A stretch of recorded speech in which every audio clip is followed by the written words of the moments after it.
missing a lot of scales. Not quite as bright as it could be. Then you look at this side, and there's a little bit more sheen to it, a little bit more scales on it. And a hot bite, or if there was a bunch of fish out here, I'd fish that bait, once I cut plug it and everything else. But today's one of those days that you need to make the most of any opportunity that you get. So I'm not going to even waste my time with this bait. If it's not perfect, I'm not going to fish it. So, one of those things. So once you get your bait in there, it's pretty simple.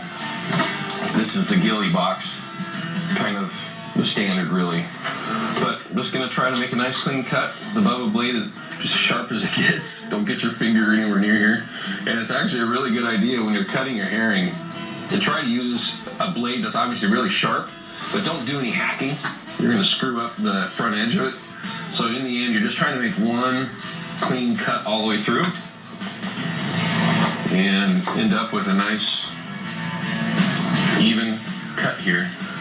What I'm going to be looking for is a nice tight roll, right, where the herring is going to make a nice, not quite drill bit spin, but definitely not a tail out spin. And one of the things you can do to help with that is to cut part of the tail off. I'm going to leave just a little bit there, but now you can see that no more fork. What that'll do is it'll allow that herring to spin just a little bit tighter. So if you miss with your hook up front when you're placing it, you can actually get a little bit tighter of a spin out of it. So you get a little bit of fudge room.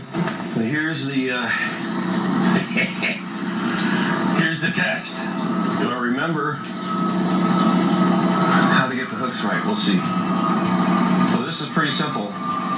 We're going to put the bottom hook in on the short side of the herring.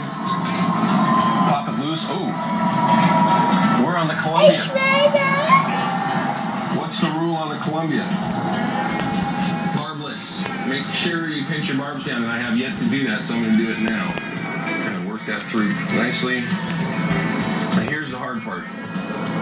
If you screw up the placement of this hook, you'll screw up how this bait rolls. And I will admit, sometimes it takes a lot of different baits to get the right roll. So it might take a little bit of time, myself, everybody included, but I'm going to start out with what I normally do. I'm going to start out on the long side of the backbone, and then I'm going to bring that hook pretty much straight up, but just a little bit off to the side of middle here. So I'm actually around that backbone. When we put this in, and we'll get a shot of it with the GoPro if necessary or on the surface, we'll find out how this thing spins. All right, so let's see if I can get lucky.